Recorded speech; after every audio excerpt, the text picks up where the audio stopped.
The sky was heavy with dark clouds, swollen with the weight of a storm that had been threatening all day. Elena pulled her thin shawl tighter around her shoulders as she hurried down the muddy road. The marketplace had closed early, its stalls abandoned, lanterns flickering against the wind.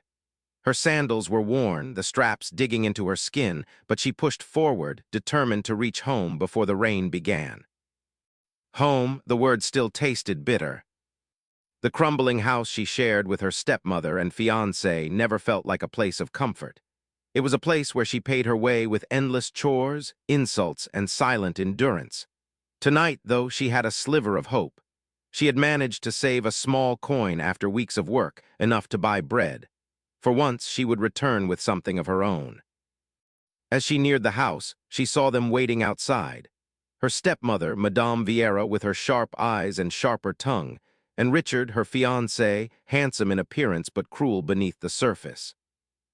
Elena, Madame Vieira called sweetly, too sweetly. "Come here, child, we've been worried about you." Elena slowed. They were never worried about her. Richard stepped forward, placing a hand on her arm. His grip was firm, possessive. "We need to talk." Her stomach twisted. "About what?" He smiled, but it didn't reach his eyes. "About your future." They led her behind the house, into the field where shadows swallowed the edges of the world. The wind howled, and the first drops of rain began to fall. Elena shivered. "What is this about?" she asked, clutching her shawl. Madame Vieira's voice was sharp now, stripped of false sweetness. "Your future is of no concern to us anymore. You are a burden, Elena, nothing more." Before Elena could speak, Richard yanked the chain around her neck, snapping it off. It was the only thing she owned of her late mother, a small silver locket. "No," Elena cried, reaching for it. "Please, that's all I have."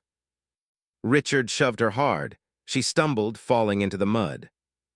"Pathetic," he sneered. "You thought I'd marry you? I have better offers, you're nothing." The rain poured harder, soaking through her clothes. Madame Vieira's laughter was cruel, echoing through the storm. "You should have died with your mother. At least then you wouldn't be in our way." Elena scrambled to her knees, reaching for them for mercy. "Please, don't do this. I've done everything you asked." But they turned their backs, walking away into the storm, their figures fading like shadows into darkness. She was left alone. Her hands pressed into the mud, trembling. The cold bit into her bones, and her tears mixed with the rain until she could no longer tell the difference. She clutched her chest where the locket used to hang, the emptiness heavier than the storm itself. "Why," she whispered to the night, "why is the world so cruel?" Her vision blurred. Her body felt weak, every drop of rain a nail pinning her down. She collapsed onto the wet ground, the storm swallowing her broken sobs. And then light. Headlights cut through the rain, a black car pulling to a stop. A door opened, footsteps splashing against the mud. A tall figure in a dark coat approached, crouching beside her. His face was shadowed, but his voice was deep, steady, almost urgent. "Don't give up," he murmured, lifting her gently into his arms. Rain slid off his shoulders, but his grip was warm, protective. He looked down at her pale face, the girl crumpled by betrayal, and something in his chest tightened. Elena blinked weakly, trying to see him, but darkness claimed her. The stranger glanced once toward the road her family had vanished down, his jaw tightening. Then he looked back at the girl in his arms. "You won't die here," he vowed softly. "Not tonight." The storm raged on, but for the first time in Elena's life, someone carried her away from the darkness. The world returned to Elena in fragments. White walls, the smell of antiseptic, the faint beeping of a machine somewhere nearby. Her eyelids fluttered open, heavy as if weighted with stone. She wasn't in the mud anymore. She was lying on a narrow bed, wrapped in clean sheets. A thin blanket covered her shoulders, already warm from the sunlight filtering through a small window. For a moment, she thought she must be dreaming. The last thing she remembered was rain, endless, merciless rain, and the sound of her stepmother's laughter fading into the storm. "You're awake," a nurse's gentle voice said. Elena turned her head slowly. A kind-faced woman in a plain white uniform stood beside the bed, holding a tray of medicine. Where am I?" Elena's voice cracked, dry from thirst. "You're at St. Mary's Charity Hospital," the nurse explained. "You were brought in 2 nights ago, found unconscious in the storm." She offered her a glass of water. "Drink slowly." Elena sipped the cool liquid, easing her parched throat. Her thoughts swirled. 2 nights ago, who found me? "Who brought me here?" she asked, gripping the cup. The nurse hesitated, then smiled faintly. "A man, tall, well-dressed. He carried you in himself, but he didn't give a name.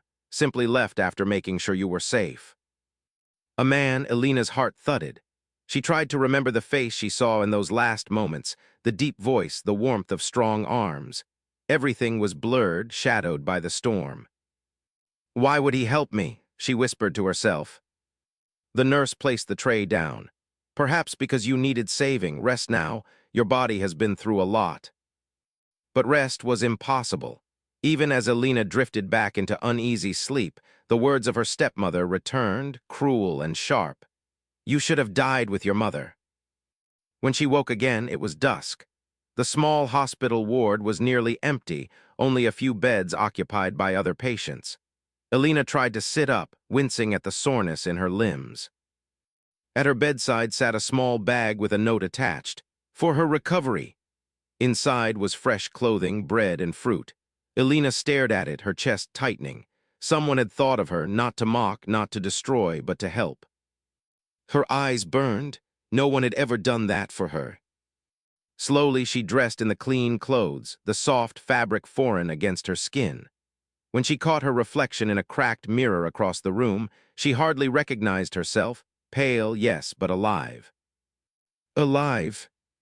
A thought struck her then, as sharp as lightning splitting the sky. She had been left to die, cast away like garbage, forgotten by the only people who should have protected her. She had begged, she had cried, and they had walked away. And yet she survived. Tears slipped down her cheeks, but these were not the tears of weakness. They were the tears of someone who realized, for the first time, that she was still here. Elena clenched her fists, her reflection staring back at her with new determination. "If the world wanted me dead, it will have to try harder," she whispered. "I won't give them the satisfaction." The nurse returned, surprised to see her sitting tall on the bed. "You're stronger than most," she said softly. Elena smiled faintly. "No, I've just learned what it means to be left with nothing. When you've lost everything, you stop being afraid of storms." That night, Elena lay awake, staring at the ceiling. She thought of the man who had saved her. His face was still a shadow in her memory, his voice only a whisper. But she felt certain of one thing. Whoever he was, he hadn't just saved her life. He had given her a reason to fight for it. She pressed her hands together, a quiet vow forming on her lips. "One day," she whispered into the silence, "they'll regret leaving me in the rain." Outside, the storm had passed. The night sky was clear, the stars bright and countless. For the first time in years, Elena allowed herself to believe that maybe, just maybe, her life was only beginning. The weeks that followed were not easy, but for the first time in her life, Elena felt she was moving forward instead of being dragged backward. St. Mary's discharged her after her strength returned, and the nurse pressed a few coins into her hand before she left. "A small donation," the woman said with a smile. "Use it wisely." Elena clutched the coins like treasure. They weren't much, but they were hers, earned not by begging, not by suffering, but freely given. She walked the dusty road with no destination in mind, the world stretching endlessly around her. Hunger gnawed at her stomach, and her feet ached with each step, but she refused to despair. The old Elena, the one who cried in the mud, was gone. She had promised herself she would rise, and she intended to keep that promise. By late afternoon, she reached a small town on the edge of the city. Smoke curled from chimneys, the air fragrant with bread and roasted nuts. Her eyes followed the smell until she stopped before a modest bakery with a painted sign, "Clara's Breads and Pastries." Inside, the warmth hit her instantly, sweet, yeasty, comforting. Behind the counter, a stout woman in her 50s kneaded dough with strong, flour-dusted hands. Elena lingered at the doorway, torn between stepping inside and retreating. She had nothing to offer, no money for food, no place to stay. But her empty stomach made the decision for her. The woman looked up, sharp eyes softening at the sight of the weary young girl. "Well, don't just stand there in the cold," she said. "Come in before you catch your death." Elena hesitated. I don't have money." The woman snorted. "Did I ask for money? Sit, you look half-starved." Gratefully, Elena slipped inside, sitting at a small wooden table. The woman placed a warm roll before her, golden crust crackling under Elena's trembling fingers. She took a bite, and tears filled her eyes. It wasn't just bread, it was kindness. The woman watched quietly, then said, "Name's Clara, I own this place." "Elena," she murmured between bites. Clara nodded as if filing the name away. "Where are your people?" Elena froze, shame flickered through her chest. "I don't have any." Clara didn't press. Instead, she leaned on the counter. "Well, bread won't knead itself, and these old bones aren't what they used to be. If you're looking for a place, I could use an extra pair of hands, work for food and shelter. Deal." Elena's eyes widened. "You'd trust me just like that?" Clara shrugged. "A girl with eyes like yours doesn't need lying. They've already seen too much." Something inside Elena broke, something hard and cold that had been holding her together since the night of the storm. She lowered her gaze, hiding the tears that spilled over. "Thank you," she whispered. That night, Elena slept in a small attic room above the bakery. The bed was rough, the blanket patched, but to her it felt like the grandest palace. She lay awake, staring at the wooden beams overhead, listening to the quiet hum of the town outside. For the first time in years, she felt safe. The days turned into weeks. Elena rose before dawn, rolling dough, sweeping floors, carrying trays of bread to waiting customers. Clara was strict but fair, teaching her not just recipes but the rhythm of business. When to buy flour cheap, how to treat customers with dignity, how to save coins instead of spending them all.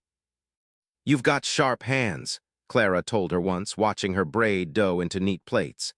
"And a sharper mind. Use both and you'll never go hungry again." Elena smiled faintly. "I don't want riches, I just want to never be powerless again." Clara studied her with quiet understanding. "Power isn't always gold and mansions, child. Sometimes it's just knowing you can stand on your own 2 feet." Those words carved themselves into Elena's heart.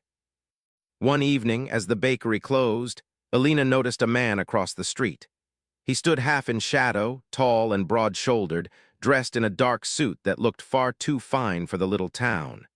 His gaze lingered on her as she swept the doorway. Their eyes met for a fleeting moment before he turned and walked away. Elena frowned, unsettled. Something about him stirred a memory she couldn't place. The storm, the headlights, the arms that had carried her from the mud. She shook her head. It must have been her imagination. Still, as she climbed to her attic room that night, her heart beat faster with a strange unease. Far down the street, unseen by her, Adrian entered a sleek black car. He watched the bakery window one last time before saying quietly to his driver, "She's alive. Good. For now, let her be." The car disappeared into the night. 5 years passed like pages torn from a book, each one marked by sweat, sacrifice, and small victories.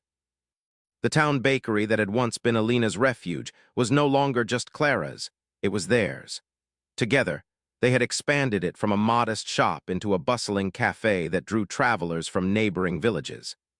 Elena had grown from an awkward girl with hollow cheeks into a poised young woman with steady eyes and graceful hands that worked as swiftly as they dreamed.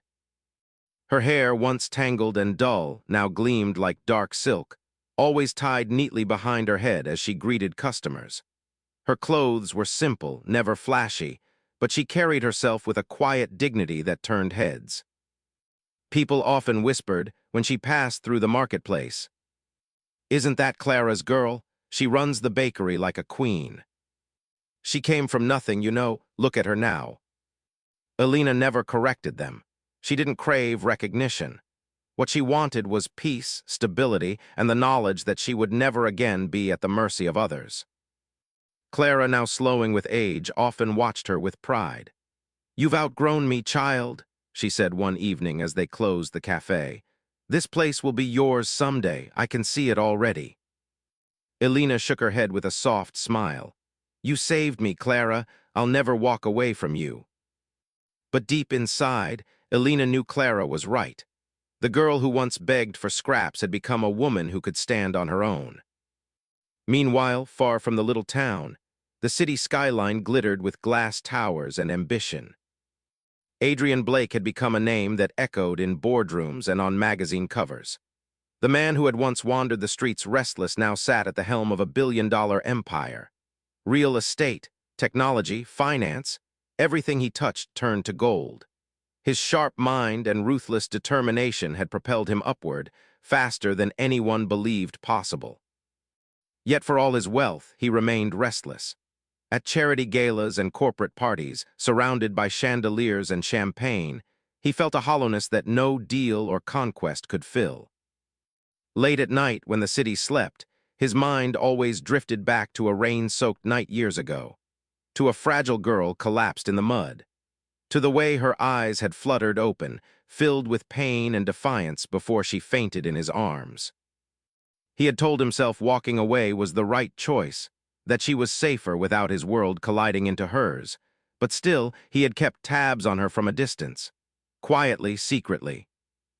He knew about the bakery. He knew about the little attic where she lived. He knew she worked from dawn to dusk with a determination that mirrored his own. And now, fate had given him an excuse to close the distance. One summer afternoon, Elena stood at the counter, tallying the day's earnings, when a young man in a sharp uniform stepped through the door. His posture screamed discipline, his clothes screamed money, and his words confirmed it. "Miss Elena?" he asked, glancing at a folded letter in his hand. She blinked, "Yes." He extended the envelope. "You are invited to the annual Blake Industries Gala. Attendance requested." Elena stared at the wax-sealed envelope as though it were written in another language. "There must be some mistake," she said finally. "I don't know anyone at Blake Industries." The young man smiled politely. "Mr. Adrian Blake insisted the invitation be delivered personally. He does not make mistakes." With that, he placed the envelope on the counter and left, leaving the smell of expensive cologne behind. Elena stood frozen, the envelope trembling in her hands. Clara shuffled forward, wiping her hands on her apron. "Who on earth is Adrian Blake?" Elena shook her head. "I don't know, but why would a man like that want me at his gala?" Her heart pounded with an unease she couldn't explain. Somewhere deep inside, she felt the stirring of a memory, headlights in the storm, strong arms lifting her from the mud, a shadowed figure vanishing into the night. Could it be him? That night, as she lay awake in her attic room, the unopened envelope sat on the table beside her. Its seal gleamed faintly in the candlelight, daring her to break it. She touched it lightly, torn between fear and curiosity. For 5 years, she had built a new life, strong and independent. But some doors, once opened, could never be closed again. And something told her that if she stepped into Adrian Blake's world, nothing would ever be the same. The city glittered that night like a jewel box spilled open. Gleaming cars purred up the long marble driveway of the Blake Grand Hotel, where chandeliers burned like captured suns and velvet carpets welcomed the elite. Inside, the annual Blake Industries Gala unfolded with effortless grandeur. Politicians, socialites, CEOs, and heirs in diamond-studded gowns clinked glasses of champagne as an orchestra played a waltz in the background. The air smelled of roses, perfume, and money. For Elena, it was a world she had only ever seen through fogged cafe windows. Her hands shook slightly as she adjusted the borrowed dress Clara had pressed into her arms that afternoon, a simple, midnight blue gown Clara had kept from her youth. It wasn't silk or designer, but Elena wore it with quiet dignity. Her hair, tied into a graceful bun, revealed a slender neck that made her seem taller than she was. She felt the weight of every stare the moment she entered the ballroom. People glanced at her with curiosity, some with disdain, as though a misplaced note had entered a perfect symphony. "Keep your chin high," Clara had whispered as she hugged her before sending her off. "Don't let them see you small. You're worth more than all of them." Elena repeated those words now like a prayer. Across the ballroom, Adrian Blake stood at the center of attention, surrounded by a circle of investors and dignitaries. In his tailored black tuxedo, he looked every inch the billionaire ere the magazines had immortalized. Tall, commanding, his sharp jaw and piercing eyes made others lower their gaze when he looked at them. But as the orchestra swelled and glasses clinked, his gaze found her. And in that moment, the noise of the room faded. Elena. Her name pulsed in his chest like a secret he had carried for too long. She hadn't seen him yet, but he couldn't tear his eyes away. She had changed, grown into herself. Stronger, more luminous, yet still the same girl he had carried from the rain all those years ago.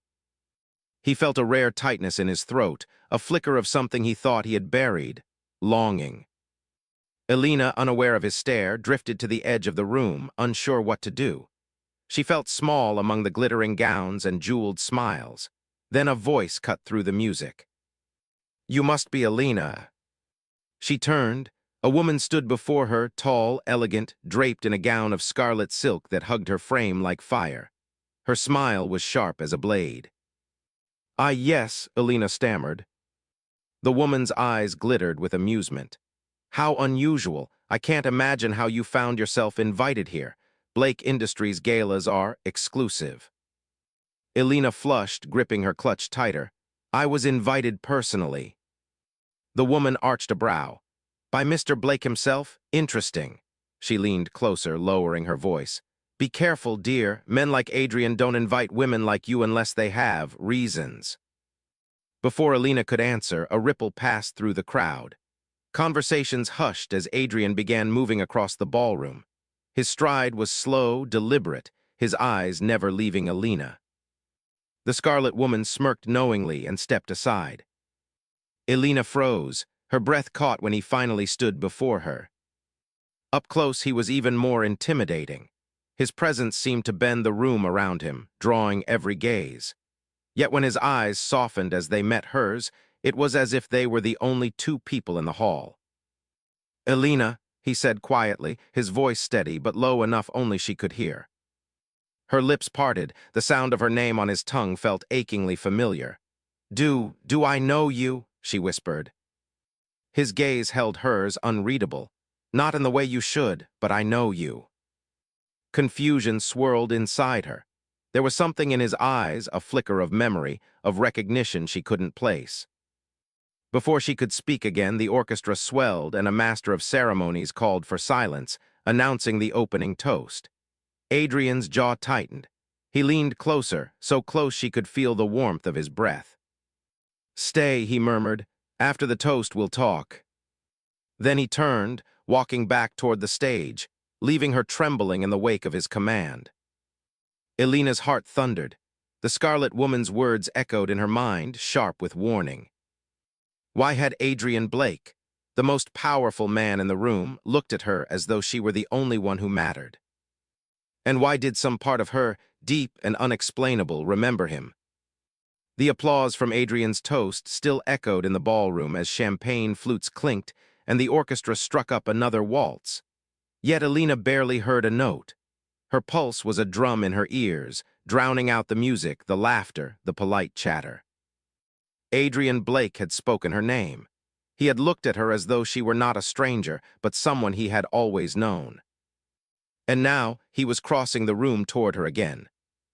"Elena," he said softly, his tone firm but gentle, as though guiding her into a current she couldn't resist. "Come with me." Her instinct screamed to refuse, to flee back into the safety of shadows. But her feet betrayed her, following him through the arching doors that led into a quieter hallway lined with golden sconces. They stopped near a balcony overlooking the glittering city. The muffled hum of the gala remained behind, like another world entirely. Adrian turned to face her fully. For the first time, his composure cracked, and she saw something raw in his eyes. "I didn't think I'd ever find you again," he murmured. Her breath caught, "Find me."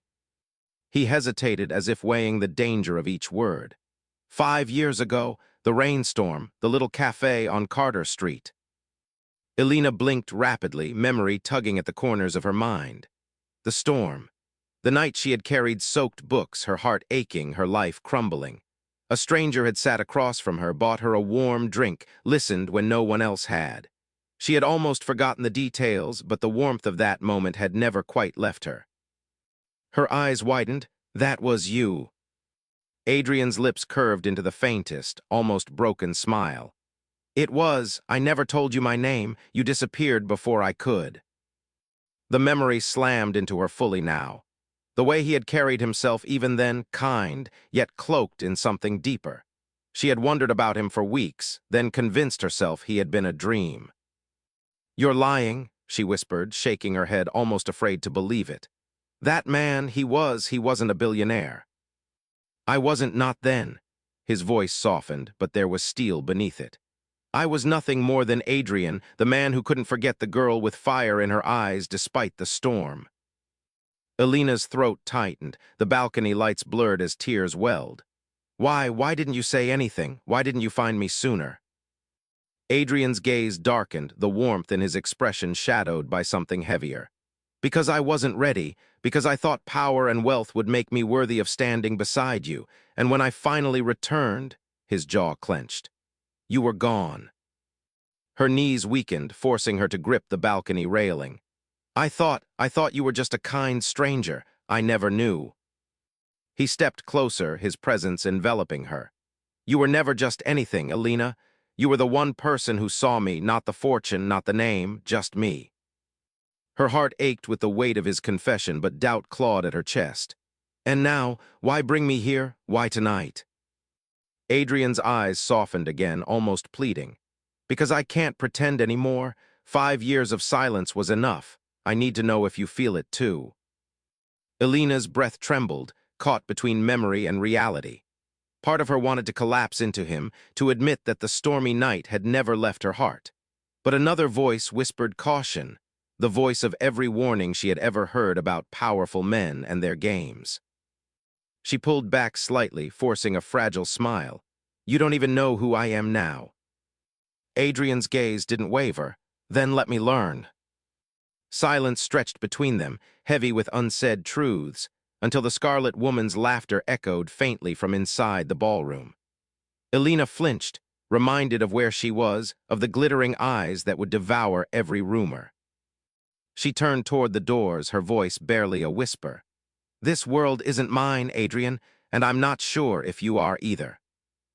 Before he could stop her, she slipped back inside the ballroom, swallowed by its music and light. Adrian remained on the balcony, his fists clenched at his sides, the city glittering coldly beneath him. He had found her again, but keeping her would be another battle entirely.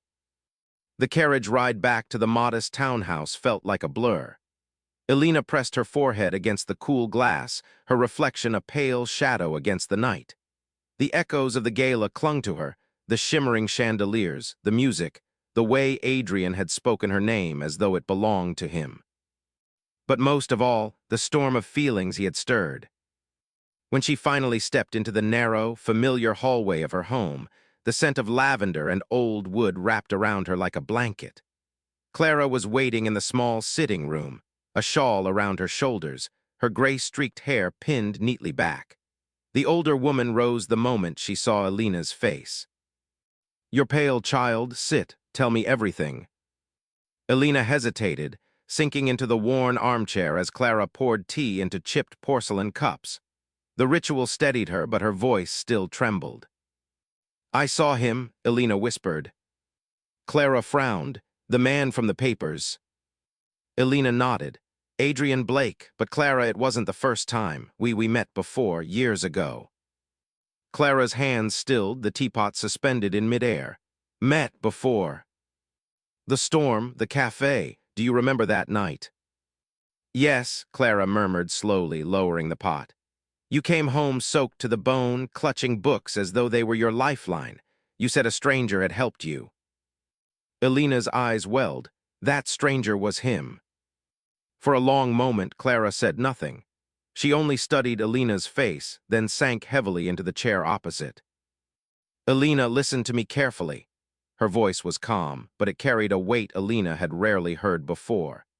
Men like Adrian Blake are not merely men, they are storms. They sweep in with charm and promises, and when they leave, they take everything in their path. Alina shook her head quickly. No, Clara, he wasn't like that. Not then. He was kind, gentle, and tonight, she broke off, hugging herself. Tonight I saw the same man. Clara reached across the table, clasping Alina's trembling hand. Perhaps, but you must ask yourself, do you see the man or the mask? The words sank deep. Alina wanted to argue, to defend Adrian, but the Scarlet Woman's mocking smile flashed in her mind. The way the other guests had stared at her torn dress. The world Adrian belonged to was gilded, merciless, and sharp-edged. I don't know what to think anymore, Alina whispered. Clara's grip tightened. Then promise me this, do nothing in haste, guard your heart, and remember, not every hand that reaches out to lift you means to keep you safe. Alina's throat constricted. She nodded faintly, though inside, her emotions swirled like the storm from 5 years ago. That night when she lay awake in the small, creaking bed, her mind replayed Adrian's voice. You were never just anything, Alina. She pressed a hand to her heart, torn between Clara's warning and the memory of kindness in his eyes. For the first time in years, sleep would not come. The ballroom was nearly empty now, its golden glow dimmed to scattered pools of candlelight. The last of the guests drifted out in murmured clusters, their laughter fading into the night. Adrian Blake stood at the tall arched windows, his reflection a sharp silhouette against the dark city beyond. His jaw was tense, his hand still curled around the glass of untouched champagne he had carried for an hour. Alina, he spoke her name under his breath as though testing the sound. She had slipped away, her presence leaving the gala feeling hollow, stripped of its usual glitter. For years he had built walls of steel and silence around himself, and in a single evening she had cracked them. Interesting choice of distraction, came a smooth, mocking voice behind him. Adrian did not turn, Vivienne's. The Scarlet Woman swept forward, her crimson gown whispering across the marble. Her smile was sharp as a blade, but her eyes glittered with something colder. You disappeared for half the evening, she drawled, lifting a glass of wine. And all for a girl in a dress that looked ready for the fireplace. Tell me, Adrian, is this what becomes of empires, brought to their knees by beggars? Adrian finally turned, his gaze like steel. Careful. Vivienne tilted her head, feigning innocence. Oh, but I am careful. I only wonder what makes her so different. You've had beauty, power, attention, all begging at your feet. Yet tonight you looked at her as if the rest of us were shadows. Adrian's grip on the glass tightened until it cracked in his palm. A drop of blood slid down his knuckle, but he didn't flinch. She is not like the rest. Vivienne's smile faltered for just a moment before she set her glass down with a click. And what do you plan to do? Whisk her away from her little gutter life. Place her in your glass tower so she can shatter under the weight of it. Adrian stepped closer, his voice low, dangerous. You underestimate her. She survived storms you could never endure. That girl has more strength in her silence than you do in all your schemes. Vivienne's lashes lowered, masking the spark of fury in her eyes. Strength, perhaps, but innocence too. And innocence is a fragile thing, Adrian, it breaks. Adrian leaned in, his words barely above a whisper. Then I will be the one to guard it, even from you. For the first time that evening, Vivienne's smile slipped entirely. She drew back, her hands tightening at her sides. You forget yourself. I am not an enemy you want. Adrian's expression hardened. Then don't make yourself one. The silence between them stretched, thick with unspoken history. Finally, Vivienne laughed softly, though it was hollow. Very well, play your little game with the poor girl. But remember this, Adrian, games always end. And when they do, it's rarely the king who bleeds first. She swept away, her crimson gown vanishing into the shadows, leaving Adrian standing alone amid the fading music. He flexed his bleeding hand, but his mind was no longer on pain.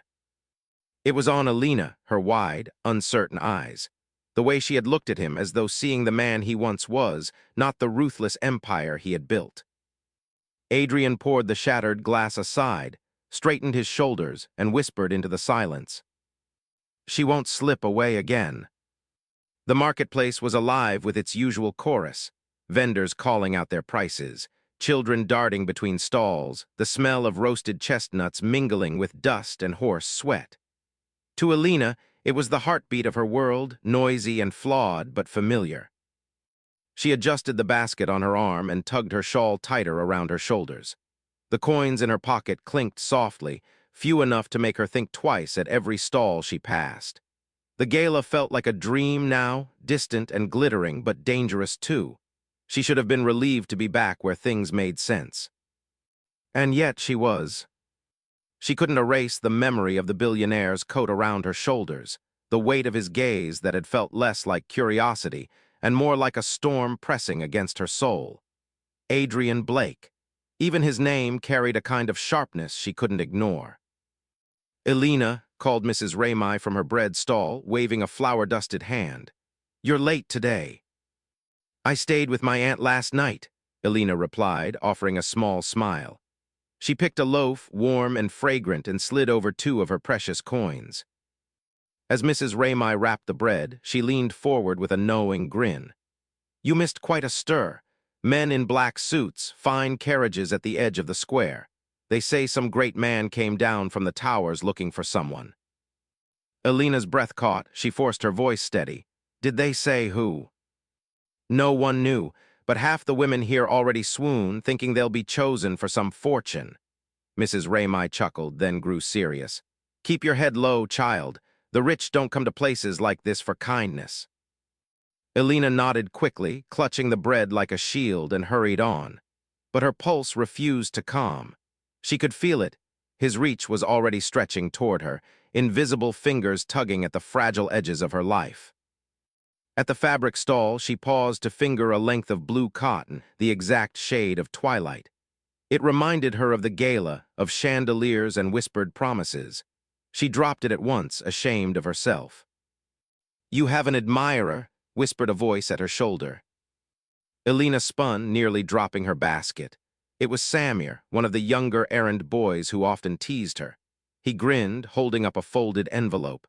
"A man in a fine car gave me this, said it was for the girl in the gray shawl."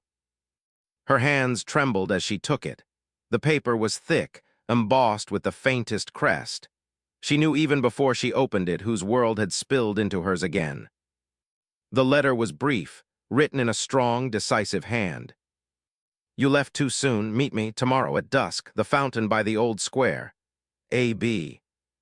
Her breath caught, the words burned against her palm. "Elena," Samir tilted his head, curiosity in his boyish eyes. She quickly folded the letter, tucking it into her basket. "It's nothing, just a mistake." But it wasn't nothing, it was everything. She walked the rest of the stalls in a daze, buying little more than she needed, each step heavy with the weight of choice.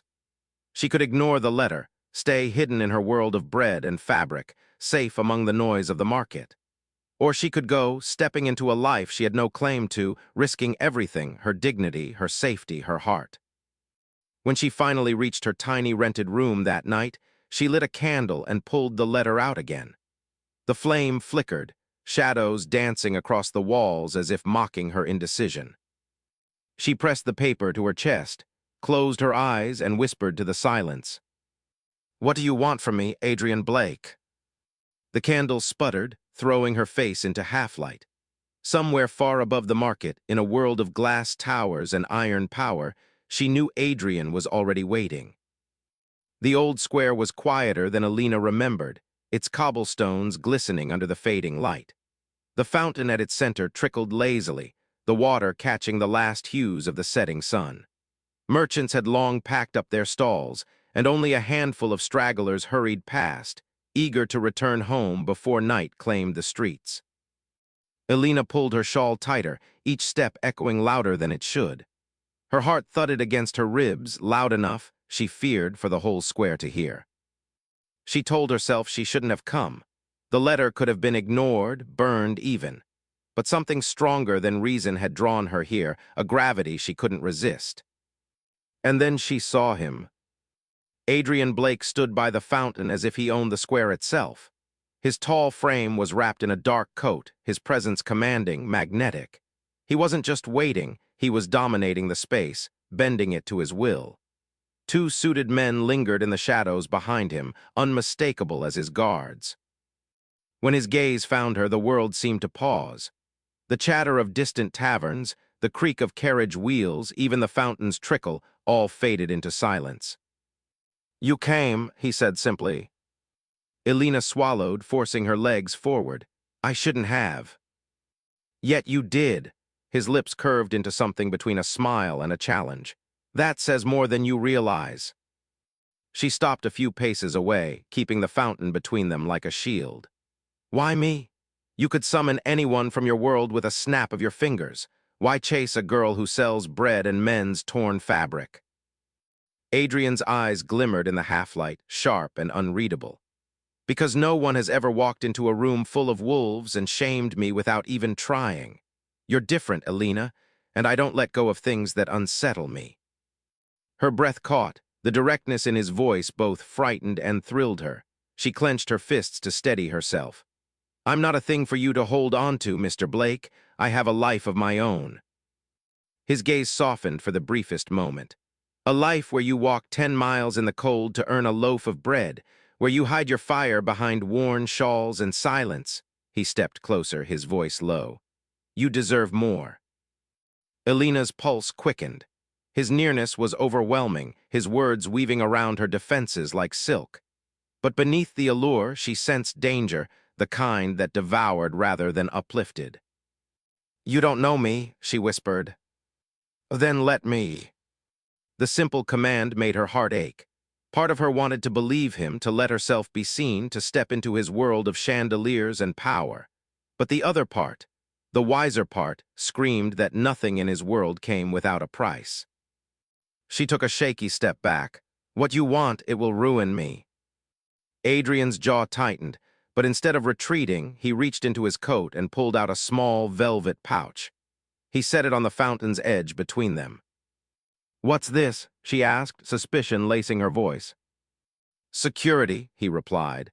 "Coins enough to make sure you're never hungry again. Take it and you owe me nothing. Don't take it and I'll still find you tomorrow and the day after, because I don't give up easily." Elena stared at the pouch, her throat dry. Every instinct told her to run, yet her feet refused. The pouch represented everything she dreamed of: relief, stability, freedom. And yet, she knew it also tied her to him, even if he claimed otherwise. Finally, she looked up, meeting his gaze. "You terrify me," she confessed, her voice breaking. Adrian's expression softened, for once stripped of arrogance. "And yet, you're still here." The silence between them was charged, fragile. The fountain gurgled on, indifferent to the choices being born in its shadow.